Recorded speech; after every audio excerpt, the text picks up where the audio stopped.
ايه ده؟ انا جعان قوي، بطني بتزقزق من جوه. حاضر يا حبيبي، خد الاكل ده. الله، اكل حلو، بس الاكل التاني احلى بكتير. انا مش عايز الاكل ده، انا عايز الاكل التاني. وعلى الناحيه التانيه، الله، هدوم كتير. انا عايز الهدوم الحلوه الملونه دي. لا ولد، ما ينفعش.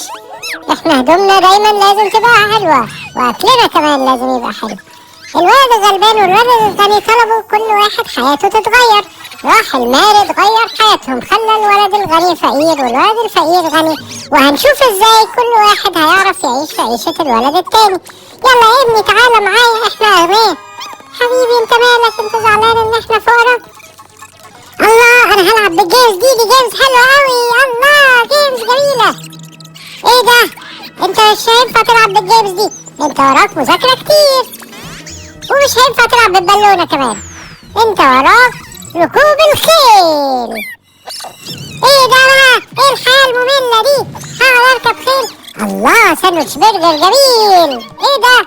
ما ينفعش تاكل البرجر قلت. انت لازم تاكل اكل هيلثي. ايه الست الوحشة دي؟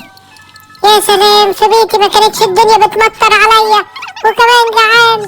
ايه الساندوتش ده ريحته وحشة اوي. فين الاكل اللي مامتي كانت بتجيبهولي؟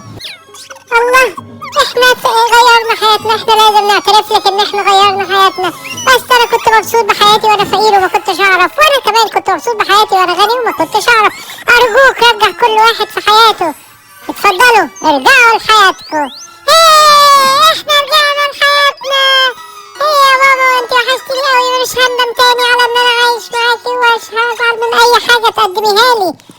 انا ابني راح فين دلوقتي؟ ماما تعالي، انت رحت فين؟ انا بحبك قوي يا ماما، انا هاكل كل الاكل وهلبس كل اللبس اللي انت عايزاه نلبسه. الله، هي دي النهاية السعيدة اللي كل الناس تتمناها. يلا اشتركوا في القناة عشان تشوفوا افلام حلوة زي دي.